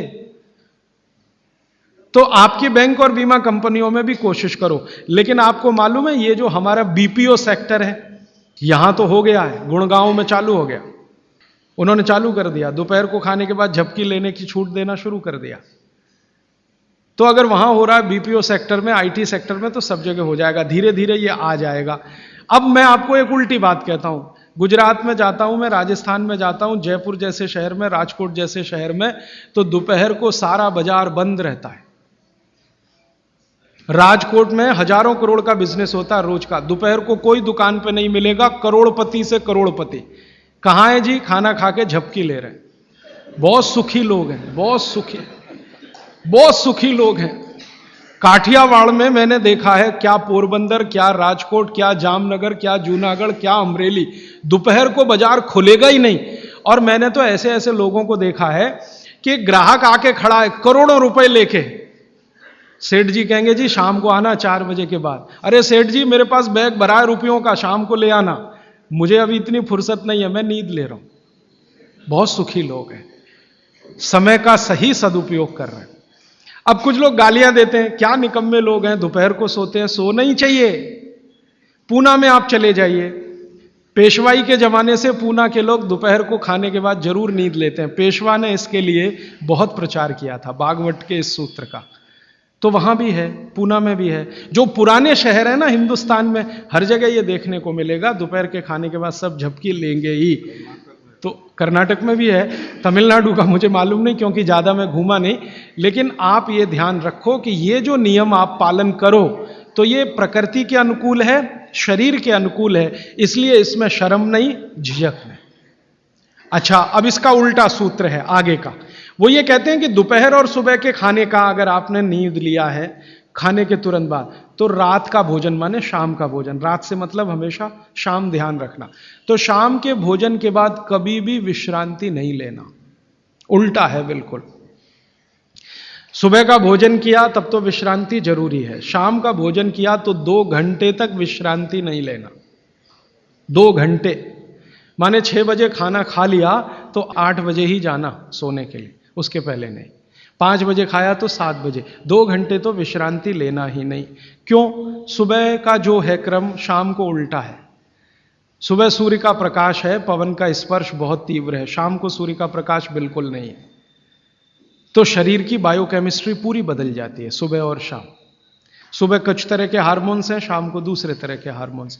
तो शाम के लिए वो ऑब्जर्वेशन करके कहते हैं कि कभी भी खाने के बाद तुरंत सोना नहीं, अगर सोएंगे तो हार्ट अटैक, डायबिटीज, सब बीमारी आने की संभावना। तो शाम को खाने के 2 घंटे बाद तक ना सोएं, सुबह खाते ही जरूर विश्रांति लें। अब आके एक तीसरा सूत्र उन्होंने लिखा है, दोनों को शायद मिलाया उन्होंने, वो कभी भी एक्सट्रीम पे नहीं गए भागवत जी, बीच में ही रहे, मिडिल मार्ग हैं, मध्य मार्ग है। वो ये कहते हैं कि सुबह और शाम को अगर जो आप ये दोनों नियम पालन नहीं कर पाते, किसी कारण से करें तो बहुत अच्छा है, नहीं कर पाते तो वो ये कहते हैं कि 10 मिनट के लिए वज्रासन में जरूर बैठ जाए, सुबह और शाम दोनों। सुबह का नियम अगर आप पालन नहीं कर पाते, माने विश्रांति नहीं ले पा रहे किसी कारण से, और शाम का भी नियम पालन नहीं कर पा रहे हैं, 2 घंटे तक आपको सोना नहीं है किसी भी कारण से, कारण कुछ भी हो, तो वो ये कहते हैं वज्रासन में जरूर बैठें 10 मिनट। वज्रासन आप सब समझते हैं, ये ऐसे पैर पीछे करके बस 10 मिनट बैठ जाइए खाने के बाद, सुबह भी और शाम को भी। और प्राणायाम और योग में महर्षि पतंजलि ने कहा है कि भोजन के बाद जो किया जाने वाला आसन है वो ये एक ही है, बाकी कोई आसन आप नहीं कर सकते। और महर्षि पतंजलि कहते हैं, महर्षि पतंजलि भागवत के बाद के हैं, महर्षि पतंजलि कहते हैं कि अगर वज्रासन में कोई बैठता है तो शरीर बिल्कुल वज्र के जैसा ही होता है। वज्र आप समझते हैं, एकदम कठोर मजबूत। अब मैंने हिंदुस्तान के कई लोगों को देखा, गांधी जी को तो मेरे आंखों से नहीं देखा, शोभाकांत जी ने देखा है। गांधी जी घंटों घंटों वज्रासन में बैठते थे, घंटों घंटों घंटों घंटों। और आप देखो एकदम पतला दुबला शरीर और अंग्रेजों की लाठी खाने को हमेशा तैयार। वो वज्रासन की कृपा है गांधी जी। गांधी जी कोई आसन नहीं करते थे, कोई प्राणायाम नहीं करते थे, सुबह घूमने जरूर जाते थे, लेकिन हमेशा ये वज्रासन में जब मौका मिला बैठ गए, जब मौका मिला बैठ गए। और घंटों घंटों 3-3 घंटे तो लोगों ने उनको देखा बिना हिले डुले वज्रासन में बैठ के चिट्ठी लिख रहे हैं, किताब पढ़ रहे हैं वगैरह वगैरह। तो 10 मिनट तो न्यूनतम करें ही, ज्यादा से ज्यादा अगर आप कर सकें, समय समय पे वज्रासन में बैठते रहें, तो शरीर की बहुत सारी क्रियाएं एकदम दुरुस्त रहती। ये 3 सूत्र हुए, और एक चौथा सूत्र बता देता हूं। हमारे भागवत ऋषि कहते हैं कि आप जब खाना खा रहे हैं तो खाना खाते समय आपका चित्त और मन दोनों शांत रहने चाहिए। चित्त और मन 2 अवस्थाएं चित्त की है, मन की है। मॉडर्न साइंस में ना चित्त है ना मन है, वो ब्रेन की बात करते हैं, माइंड की बात करते हैं। माइंड अलग है, मन अलग है, ब्रेन अलग है, चित्त अलग। तो वो कहते हैं चित्त और मन दोनों शांत रहें। तो चित्त और मन को शांत रखने का क्या उपाय है? तो शायद इसी के लिए हमारे देश में ये है कि भजन करें खाने के पहले, या ईश्वर की प्रार्थना करें खाने के पहले। अगर ईश्वर की प्रार्थना आप कर रहे हैं, कोई सूत्र बोल रहे हैं, तो निश्चित रूप से आपके मन और चित्त में शांति आएगी। तो खाने के पहले मन और चित्त को शांत करें, भजन के द्वारा या तो भगवान की प्रार्थना के द्वारा, कोई मंत्र के द्वारा, कोई सूत्र के द्वारा, जैसे आप करना चाहें वो करें। और एक सूत्र बहुत महत्व का, वैसे तो मैं परसों कहने वाला हूं, लेकिन आज मैं कह रहा हूं इसलिए क्योंकि वो इससे जुड़ा हुआ है। भागवत जी एक जगह लिख रहे हैं सूत्र में कि जब भी आप विश्रांति लें, सुबह या शाम, माने रात को सोएं या दिन में सोएं, तो हमेशा दिशाओं का ध्यान रख के सोएं। अब यहां पे वास्तु घुस गया, वास्तुशास्त्र, वास्तु भी विज्ञान है। तो वो कहते हैं कि इसका जरूर ध्यान रखें। क्या ध्यान रखें? तो वो कहें हमेशा आपको विश्रांति लेते समय सिर सूर्य की दिशा में रहे, सूर्य की दिशा माने पूर्व की दिशा, और पांव पश्चिम में रहे। और वो कहते हैं कि अगर कोई बहुत मजबूरी आ जाए, कोई भी मजबूरी के कारण आप पूर्व में सिर नहीं कर सके, तो दक्षिण में जरूर कर लें, साउथ में। तो या तो ईस्ट और या साउथ। जब भी आराम करें, लेटें, तो सिर हमेशा पूर्व में ही रहे, पांव हमेशा पश्चिम में रहे। और कोई मजबूरी हो तो दूसरी दिशा है दक्षिण, दक्षिण में सिर रखें, उत्तर में पांव। आगे के सूत्र में भागवत जी कहते हैं कि उत्तर में सिर करके कभी भी ना सोएं, उत्तर, नॉर्थ। फिर आगे के सूत्र में लिखते हैं कि उत्तर की दिशा मृत्यु की दिशा है, सोने के लिए। उत्तर की दिशा दूसरे कई कामों में बहुत अच्छी है, पढ़ना है, लिखना है, अभ्यास करना है, तो उत्तर में मुंह रख के करें। लेकिन सोने के लिए उत्तर बिल्कुल निषिद्ध है। अब भागवत जी ने लिख दिया, मैंने देखना शुरू किया, जब से ये पढ़ा तो मैं गांव में भी बहुत जाता हूं, तो कई बार गांव में मैंने ऐसी स्थिति देखी है, किसी का मृत्यु हुई तो मुझे अंतिम संस्कार में जाना पड़ा, तो मैं देखता हूं कि वहां पंडित जी खड़े हो गए अंतिम संस्कार के सूत्र बोलना। तो पहला ही सूत्र वो बोलते हैं संस्कृत में, हर गांव में पंडित जी, मृत का शरीर उत्तर में करो, माने सिर उत्तर में करो। पहला ही मंत्र है, पहला ही मंत्र बोलेंगे, मृत व्यक्ति का सिर उत्तर में करो। और हमारे देश में आर्य समाज के एक संस्थापक रहे स्वामी दयानंद सरस्वती, उन्होंने भारत में जो संस्कार होते हैं ना, जन्म का संस्कार है, गर्भाधान संस्कार है, मृत्यु भी एक संस्कार है, तो उन्होंने एक पुस्तक लिखी है संस्कार विधि। उसमें पहला ही सूत्र है मृत्यु के लिए, तो उसमें वो कह रहे हैं कि सबसे पहले मृत व्यक्ति का सिर उत्तर में करो, उसके बाद विधि शुरू करो। अब ये तो हुआ भागवत जी का, दयानंद जी का वगैरह। अब मैं विज्ञान जोड़ रहा हूं इसमें, ये मेरा अपना एक्सप्लेनेशन है। क्यों? आज का जो हमारा दिमाग है ना, ये क्यों के बिना मानता नहीं।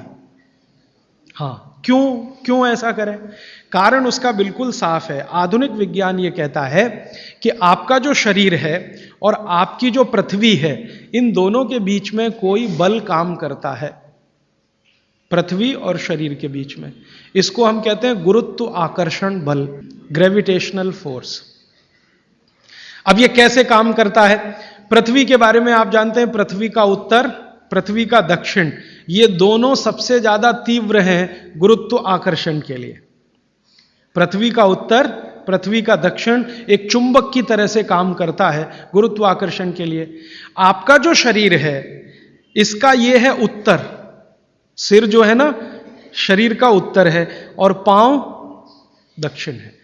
तो सिर का उत्तर और पृथ्वी का उत्तर, आप अगर पृथ्वी में उत्तर की दिशा में सिर करके सो गए, भागवत जी कहते नहीं सोना, मान लो सो गए, तो आपका सिर का उत्तर और पृथ्वी का उत्तर, उत्तर उत्तर दोनों साथ में आए तो फोर्स ऑफ रिपल्शन काम करता है। विज्ञान ये कहता है फोर्स ऑफ रिपल्शन माने प्रतिकर्षण बल लगेगा। तो आप ऐसे ऐसे समझो इसको कि ये उत्तर है और आपने उत्तर में सिर किया, तो उधर से एक प्रतिकर्षण बल आपके शरीर पर काम करेगा। तो ये प्रतिकर्षण बल जब शरीर पर काम करेगा, धक्का देने वाला बल, तो आपके शरीर में संकुचन आएगा, कॉन्ट्रैक्शन। और शरीर में अगर संकुचन आया तो ब्लड प्रेशर पूरी तरह से कंट्रोल के बाहर जाएगा, क्योंकि ब्लड को भी प्रेशर आएगा। क्योंकि शरीर को प्रेशर आया ना, तो शरीर में खून है, खून को भी प्रेशर आएगा, और अगर खून को प्रेशर है तो नींद आएगी ही नहीं। मन में हमेशा धड़पड़ चलती रहेगी, हृदय की गति हमेशा तीव्र रहेगी। तो उत्तर की दिशा पृथ्वी की है, जो नॉर्थ पोल कहलाती है। हमारे शरीर का उत्तर ये है सिर। अगर ये दोनों एक ही दिशा में हो, फोर्स ऑफ रिपल्शन काम करेगा, प्रतिकर्षण बल लगेगा, शरीर में संकुचन आएगा, नींद आएगी ही नहीं। अब इसका उल्टा कर लो, आपका सिर दक्षिण में कर दो, ठीक है? पृथ्वी का दक्षिण में आपका सिर कर दो, तो आपका सिर तो नॉर्थ हुआ और पृथ्वी का दक्षिण हुआ, साउथ हुआ। तो आपका नॉर्थ माने उत्तर और पृथ्वी का दक्षिण, ये दोनों एक दिशा में है, तो फोर्स ऑफ अट्रैक्शन काम करेगा, एक बल आपको खींचेगा। और अगर आपके शरीर पर खिंचाव पड़ेगा, मान लीजिए आप लेटे हैं और ये पृथ्वी का दक्षिण है और इधर आपका सिर है, तो आपको खींचेगा अगर कोई तो शरीर थोड़ा सा बड़ा होगा। जैसे रबर खींचती है ना, इलास्टिसिटी, ऐसे ही शरीर में थोड़ा सा बढ़ाव आएगा। जैसे ही शरीर थोड़ा सा बढ़ा तो बॉडी में रिलैक्सेशन आ गया। आप अंगड़ाई लेते हैं ना, एकदम शरीर को तान देते हैं, फिर क्या लगता है? बहुत अच्छा लगता है, क्योंकि शरीर को ताना तो उसके बाद शरीर में थोड़ा बढ़ाव आया, आप बहुत रिलैक्स फील करेंगे। तो इसलिए भागवत जी ने कहा कि दक्षिण में सिर करेंगे तो शरीर पर फोर्स ऑफ अट्रैक्शन है, उत्तर में सिर करेंगे तो फोर्स ऑफ रिपल्शन है। फोर्स ऑफ रिपल्शन में शरीर पर दबाव पड़ता है, फोर्स ऑफ अट्रैक्शन में खिंचाव पड़ता है। खिंचाव और दबाव एक दूसरे के विपरीत हैं। दबाव से शरीर में संकुचन आएगा तो खिंचाव से शरीर में थोड़ा सा फैलाव आएगा। तो फैलाव है तो आप सुखी नींद लेंगे और उस पर दबाव है तो नींद नहीं है। इसलिए उन्होंने बहुत बेहतरीन विश्लेषण दिया है। यह विश्लेषण मैं मानता हूं जिंदगी के सारे मानसिक रोगों को खत्म करने का अकेला है सूत्र। नींद अच्छी अगर ले रहे हैं आप तो समझ लीजिए दुनिया में बहुत सारी चीजें आपके शरीर से बाहर। भोजन अच्छा है, नींद अच्छी है, और क्या चाहिए? तो आप नींद अच्छी लें, ब्रेन हमेशा आपका फोर्स ऑफ अट्रैक्शन पे रहे, इसके लिए दक्षिण में सिर करके सोना बहुत अच्छा, और नहीं तो पूर्व में करना। अब पूर्व क्या है? पूर्व के बारे में पृथ्वी पर रिसर्च करने वाले सब वैज्ञानिकों का कहना है कि पूर्व न्यूट्रल है। पूर्व जो है ना न्यूट्रल है, ना तो वहां फोर्स ऑफ अट्रैक्शन है ज्यादा, ना फोर्स ऑफ रिपल्शन है, और अगर है भी तो दोनों एक दूसरे को बैलेंस किए हुए हैं। इसलिए पूर्व में सिर करके सोएंगे तो न्यूट्रल आप भी रहेंगे, तो आसानी से नींद आएगी और अच्छी नींद आएगी। पश्चिम का आप पूछेंगे जी, पश्चिम के लिए अभी रिसर्च होना बाकी है। भागवत जी मौन है, उस पर कोई एक्सप्लेनेशन देकर नहीं गए हैं, और आज का साइंस भी लगा हुआ है। कोई रिसर्च अगर आ गई तो मैं जरूर आप तक प्रेषित करूंगा। पश्चिम के बारे में सोने के हिसाब से वैसे तो बहुत रिसर्च हो चुकी है पश्चिम पर, वास्तु वालों ने बहुत काम कर लिया है कि पश्चिम में क्या होना चाहिए क्या नहीं होना चाहिए, लेकिन सोने के हिसाब से, स्लीप के हिसाब से जो सूत्र में बात कर रहा हूं, वो रिसर्चेस पश्चिम पर कम हुई हैं, पूर्व पर हो चुकी हैं, दक्षिण पर बहुत हो चुकी हैं, उत्तर पर तो सबसे ज्यादा हो चुकी हैं। तो ये तीन दिशाओं को ध्यान में रखना है सोते समय। माने पूर्व में सिर करके सोएं तो बहुत अच्छा, नहीं तो दक्षिण में। अब इसके आगे का सूत्र और भी मजेदार है, बहुत इंटरेस्टिंग है। भागवत जी कहते हैं कि किन को पूर्व में सिर करके सोना और किन को दक्षिण में। उन्होंने कैटेगरी बना दी। तो वो कहते हैं जो साधु हैं, जो सन्यासी हैं, जो ब्रह्मचर्य का पालन कर रहे हैं, जो गृहस्थ जीवन नहीं जी रहे हैं, जो दुनिया की मोह माया से दूर हैं, इन सबको पूर्व में ही सिर करना हमेशा। और जो दुनिया चला रहे हैं, घर चला रहे हैं, गृहस्थी चला रहे हैं, परिवार चला रहे हैं, पत्नी के साथ रह रहे हैं, बच्चों के साथ, उनको दक्षिण में ही सिर करना। अब यहां बिल्कुल क्लियर हो गया, अब कोई कंफ्यूजन नहीं रहना चाहिए। आप जितने लोग हैं सब अपना परिवार चलाने वाले, घर गृहस्थी चलाने वाले, दुनिया चलाने वाले लोग हैं, तो आप तो आज ही अपने बेड की पोजीशन बदलो। दक्षिण में सबके सिर होने चाहिए बेड के। और मेरे जैसे लोग जो शादी नहीं करते, ब्रह्मचारी हैं वगैरह वगैरह, इनको पूर्व में ही सोना। साधु जी, साध्वी जी जो भी हैं, जिनको अपने जीवन में नैष्ठिक ब्रह्मचर्य का पालन करना है, साधु महात्मा संत, इनको पूर्व में ही सोना है सिर रख के। और आप जैसे लोग जिनको घर गृहस्थी चलानी है, दक्षिण। अब यहां कोई कंफ्यूजन की गुंजाइश नहीं है। आप अपना याद रखो, मैं मेरा याद रखता हूं। अच्छा, आज के लिए इतने ही सूत्र। अब आप सवाल पूछ सकते हैं। साउथ डायरेक्शन में फोर्स ऑफ अट्रैक्शन है कहा आपने? सिर के लिए? हाँ। तो शरीर की खिंचाई होती है, तो क्या जिन बच्चों की हाइट कम है उनको कंपलसरी हम साउथ फेसिंग जरूर सुलाइए, ताकि उनकी हाइट बढ़े? जरूर सुलाइए। जिन बच्चों की लंबाई आपको कम लग रही है, आप हमेशा उनका सिर दक्षिण में रख के सुलाइए। थोड़े 3-4 साल के बाद आपको खुद महसूस हो जाएगा, हाइट बढ़ने का, लंबाई बढ़ती हुई दिखाई देगी। राजीव भाई, कल आपने बताया था सुबह उठते ही पानी पीना चाहिए, लेकिन जैन धर्म में ये बताते हैं कम से कम 48 मिनट्स बाद में कुछ हाँ, भी वो लेना बिल्कुल चाहिए। ठीक है। जो जैन इसके लिए दर्शन क्या में करना 48 मिनट का नियम है ना, सूर्योदय होने के 48 मिनट के बाद, वो बिल्कुल नियम सही है, पक्का है। वो नियम क्या है वो हमें समझने की बात है। वो नियम ऐसा है, जो पानी है ना, पानी बहुत सारी जीव राशियों का संग्रह है। अब ये थोड़ी सूक्ष्म की बात है, मैं जाना नहीं चाहता था लेकिन सवाल पूछ लिया इसलिए कह रहा हूं। पानी जो है सूक्ष्म जीव राशियों का संग्रह है। आप चाहें तो पानी में लेंस लगा के देखें, करोड़ों करोड़ों सूक्ष्म जीव आपको दिखाई देंगे इधर उधर भागते घूमते। अगर देख लें तो दिल ही नहीं करे पानी पीने के लिए। ये तो सुबह सुबह क्या होता है कि आपका जो मुंह है, ये जो लार है ना, ये मैंने आपसे कहा कि सुबह के समय सबसे ज्यादा तीव्र होती है, मेडिसिनल प्रॉपर्टी ज्यादा होती है इस लार की। तो अगर आपने उठते से ही पानी पिया तो उसमें पूरी संभावना है कि ज्यादा जीव राशि की हत्या होगी। इसलिए जैन दर्शन ये कहता है अनावश्यक हिंसा से बचो। हिंसा से बच सकें ये आदर्श है, लेकिन अनावश्यक हिंसा से जरूर बचो। अनावश्यक, जरूरी नहीं है तो उसको हिंसा मत करो। तो अनावश्यक हिंसा से बचने के लिए जैन शास्त्रों ने, जैन आचार्यों ने ये कह दिया जी 48 मिनट के बाद पियो। ये 48 मिनट में क्या हो जाता है, 48 मिनट में आपके मुंह की जो लार है ना, इसकी जो क्षारीयता है ये कम हो जाती है, बहुत कम हो जाती है, बहुत तेजी से कम होती है। और इसकी क्षारीयता कम हुई, एल्केलिनिटी जिसको आप कहेंगे अंग्रेजी में, तो जीव राशि के मरने की संभावना उतनी कम हो जाती है। तो फालतू हिंसा से बचने के लिए जैन दर्शन ने यह कहा कि नवकार्षी एक शब्द इस्तेमाल करते हैं ना, हाँ, तो ये उसके साथ उन्होंने जोड़ा।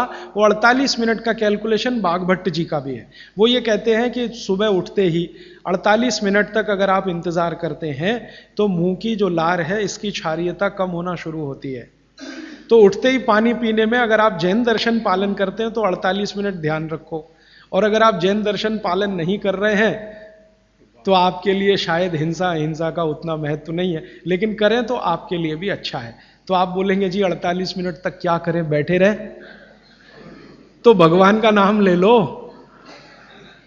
आप ईश्वर का जाप कर लो, मंत्र का जाप कर लो, कुछ कर लो और फिर पानी पियो, फिर उसके बाद आपकी दिनचर्या शुरू करो। ये बीच का रास्ता मैंने बताया जी। और कोई प्रश्न? हाँ, आपने शहद और घी के विरुद्ध बताए। शहद और घी, हाँ। तो जैसे जन्म होता है तो बच्चे को शहद और घी चटाया जाता है, एक ऐसा संस्कार है, तो वो कैसे? जी, ये जो संस्कार है ना, बच्चे को जन्म लेते ही शहद घी चटाने का, इस संस्कार को करते समय जो लोग हैं ना, कुछ चीजों का ध्यान नहीं रखें तो तकलीफ है। आयुर्वेद के हिसाब से अगर आप ध्यान नहीं रखते तो बहुत तकलीफ है। आयुर्वेद ये कहता है कि शहद और घी बराबर मात्रा एक साथ कभी भी लेंगे तो जहर ही है। लेकिन कुछ भारत में ऐसे समूह हैं जो अपने बच्चों को ये करते हैं, शहद और घी चटाते हैं, लेकिन सभी लोग भारत में ऐसा नहीं करते हैं। बहुत सारे लोग नहीं भी चटाते, लेकिन जो चटाते हैं उनको मैंने पूछा, ऐसे कुछ समूह हैं भारत में जो चटाते हैं, उनको मैंने पूछा तो वो मुझे एक इंटेलिजेंट उत्तर देते हैं, और वो बागभट्ट जी का भी सही है। वो ये कहते हैं कि जी हमने शहद और घी साथ में चटाया तब जब उसमें गाय का मूत्र थोड़ा मिलाया था या गाय के गोबर का रस डाला था। अब ये जो गाय का गोबर और गोमूत्र की जैसे ही बात आती है तो तुरंत मेरे ख्याल में आता, पंचगव्य बनाते हैं ना, पंचामृत या पंचगव्य, तो उसमें शहद और घी भी होता है, लेकिन गोमूत्र के साथ या गोबर के रस के साथ। फिर हम लोगों ने थोड़ा काम किया कि ये गोमूत्र अगर मिला दिया शहद और घी में तो क्या इसकी विषकारकता कम हो गई? तो बाद में कल या नहीं तो परसों में इस पे विस्तार से आने वाला हूं कि गाय के मूत्र को मिलाते ही शहद और घी एक दूसरे के साथ मिलने को तैयार है, माने उनकी दुश्मनी कम है। माने गाय के मूत्र में एक केमिकल है जिसका नाम है सल्फर। ये सल्फर दुनिया का अकेला केमिकल है जो दो विष के बीच में डालो तो दोनों को न्यूट्रल करता है, लेकिन खुद का प्रभाव बढ़ाता है। तो सल्फर बढ़ता है। तो कुछ लोगों को मैंने पूछा जो ये कर रहे हैं, तो वो कहते हैं हम बच्चे को शहद और घी चटाते हैं, लेकिन थोड़ा गोमूत्र देकर, माने थोड़ा गोमूत्र 1 बूंद या आधा बूंद मिलाकर, तो शायद उनके लिए वो अनुकूल पड़ता हो। लेकिन आप ये ना करें, ये मेरी विनती है।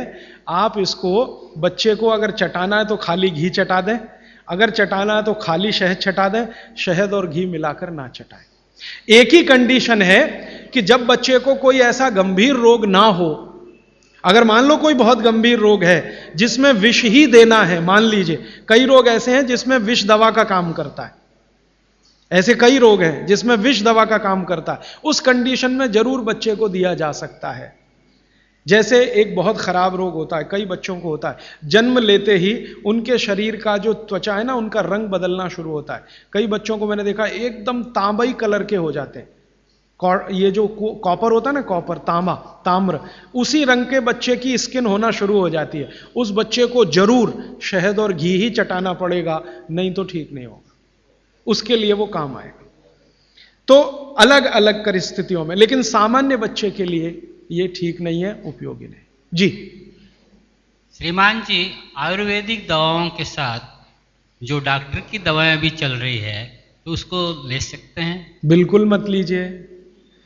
दवा जो है ना, आप भरोसे से आयुर्वेद की लीजिए तो उससे ही आपको बहुत बड़े परिणाम मिल जाएंगे। एलोपैथी की दवाएं साथ में खाएंगे तो कोई अच्छे परिणाम तो नहीं, बुरे परिणाम जरूर आ जाएंगे। अर्जुन की छाल का जो पाउडर आप जी के साथ लेना कह रहे हैं, जब हम लेते हैं तो उसको पथरी के जैसे जमने की शंका रहती है या डाउट रहता है? अर्जुन की छाल से पथरी होने की शंका ना के बराबर है। पथरी होने की शंका एक ही चीज में है कि अगर आप चूना ज्यादा खाएं तो। अर्जुन की छाल से आज तक मैंने नहीं सुना किसी को पथरी हुई है, क्योंकि अर्जुन की छाल में जो कैल्शियम है वो बहुत ही कम है, और जो है वो बहुत आसानी से घुलनशील है, वो आसानी से डाइजेस्ट होता है। पथरी होने की संभावना तभी है जब आप ज्यादा चूना खाएं। जी, पेशाब करने के पश्चात पानी पीना ठीक है या पहले पानी पीना? कल तक इंतजार कर लीजिए इस नियम के लिए, ये कल आने ही वाला है। आप पूछिए जी। क्या जी? काढ़ा? काढ़ा शाम को भी पी सकते हैं, लेकिन सुबह सबसे अच्छा। शाम को चाहें तो पी सकते हैं, लेकिन सुबह सबसे अच्छा। शाम को पिएंगे तो नुकसान तो कुछ नहीं है, लेकिन फायदा भी बहुत नहीं आएगा। फायदा सबसे ज्यादा काढ़े का लेना है तो सुबह का ही। जी जी हाँ जी, इनको चाय पीने की आदत है सुबह उठते ही, बहुत लोगों को होगी। इसका नुकसान बताएं। देखिए, मैं एक ही मिनट में आपको बताना चाहता हूं कि चाय जो आप बनाते हैं उसमें चाय से ज्यादा नुकसान है चीनी। ये जो शुगर है ना, चीनी, इसका चाय के साथ कोई मेल नहीं है। अगर आप चाय पी रहे हैं, वैसे तो मत पिए, क्योंकि आपकी तासीर के अनुकूल नहीं है। चाय के जो केमिकल है ना, भारत के लिए उपयोगी नहीं है, भारत में रहने वाले लोगों के लिए। यूरोप और अमेरिका के लिए बहुत अच्छी है यही चाय, हमारे लिए वो जहर है। कॉफी तो और भी ज्यादा, गर्म देशों में चाय कॉफी अच्छी नहीं है। फिर भी अगर आप पी रहे हैं, आप मानते हैं कि खराब है, लेकिन क्या करें, आदत से मजबूर है, तो मैं एक तरीका बता देता हूं। वो तरीका ये है कि चीनी की जगह गुड़ की चाय पी लीजिए। क्यों पी लीजिए वो समझिए। गुड़ जो है ना क्षारीय है, और चीनी है ना अम्लीय है। चीनी जब डिसिंटीग्रेट होती है तो उसके जो अंतिम परिणाम है वो एक एसिड के रूप में ही है, और गुड़ जब डिसिंटीग्रेट होता है तो उसका अंतिम परिणाम है वो क्षार के रूप में है। आपके पेट में अम्ल वैसे ही बहुत है, और सुबह सुबह तो ज्यादा ही होता है, और उस समय अम्ल वाली चाय और पिएं जो चीनी मिलाई हुई है, तो ये एसिडिटी ही बढ़ाएगी आपकी। तो बेहतर है कि आप चाय पिएं तो गुड़ वाली पिएं। अब गुड़ वाली चाय जब पिएंगे तो दूध नहीं डाल सकते उसमें, क्योंकि दूध फट जाएगा गुड़ से, क्योंकि दूध और गुड़ की दोस्ती नहीं है। तो फिर बिना दूध की चाय पिएं। तो आप काली चाय पिएं, गुड़ डाल के पिएं। और मेरी छोटी सी एक बात अगर मान लें कि अगर काली चाय गुड़ डालकर आप पी रहे हैं तो थोड़ा सा नींबू का रस डालें तो न्यूट्रलाइज होगी ये। नींबू का रस एसिडिक है, गुड़ जो है ना क्षारीय है, तो गुड़ मिलाई हुई चाय को अगर न्यूट्रल करना है तो थोड़ा नींबू डालकर नींबू की चाय पिए, ठीक है, ऐसा कर। लेकिन इसको पीने से पहले पानी जरूर पिए, वो नियम ना भूलें जी। हाँ, इसलिए मैंने बोला कि गुड़ में जो है ना क्षार है और नींबू जो है एसिडिक है, तो क्षार अम्ल मिले तो न्यूट्रल होगा, तो न्यूट्रल चाय हो जाएगी जब आप पिएंगे। मैं नहीं चाहता कि क्षारीय तत्व भी ज्यादा जाए आपके पेट में, क्योंकि क्षार भी नुकसान करता है। तो गुड़ डाल दिया तो क्षारपन आया चाय में, तो थोड़ा 2-3 बूंद नींबू के रस की डालिए तो फिर न्यूट्रल हो जाएगा, वो आप पिए, तो जीवन भर आप बिना किसी दुख और तकलीफ के पी सकेंगे उसको। और अगर आपको बन पाए तो हरे पत्ते की चाय ही पिए। ये जो चाय आती है ना बाजार में, टी डस्ट, ये आप में से किसी के लिए भी अच्छी नहीं है। आपको अगर हरे पत्ते वाली चाय मिल रही है तो वो कम से कम इतना जरूर फायदा है कि वो एंटीऑक्सीडेंटल प्रॉपर्टी वाली है, क्योंकि हरे पत्ते को सीधे निकालकर सुखाकर आप बना रहे हैं, तो वो इससे बेहतर है जो चूरे वाली चाय आप पी रहे हैं, थोड़ी बेहतर है जी। कई देशों में हमने देखा है कि भोजन लेते समय वज्रासन में बैठ के भोजन लेते हैं, तो ईस्टर्न कंट्रीज में करते हैं, इंडोनेशिया में, मलेशिया में, थोड़ा सा मंगोलिया में जाएं तो वहां भी करते हैं। वज्रासन में बैठकर वो लोग भोजन कर सकते हैं, आपके लिए उतना अनुकूल नहीं है, क्योंकि आपको भोजन के बाद वज्रासन करना अनुकूल है।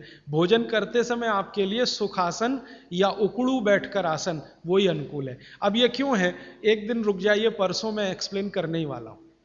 और मैंने ये भी नोटिस किया है कि यहाँ के लोग भोजन लेने के बाद शहद लेना वाजिब समझते हैं, इसलिए क्योंकि डाइजेशन में हेल्प करता है।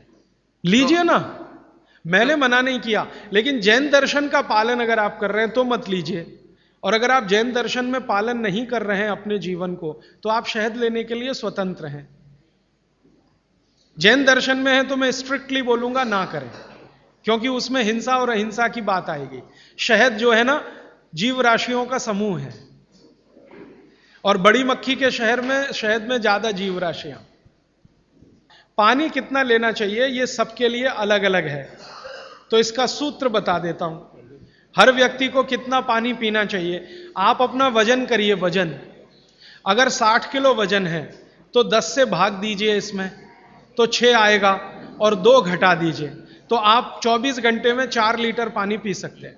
अगर 70 किलो वजन है तो 10 से भाग दीजिए, 7 आएगा, 2 घटा दीजिए, तो 5 लीटर पूरे 24 घंटे में पानी पी सकते हैं।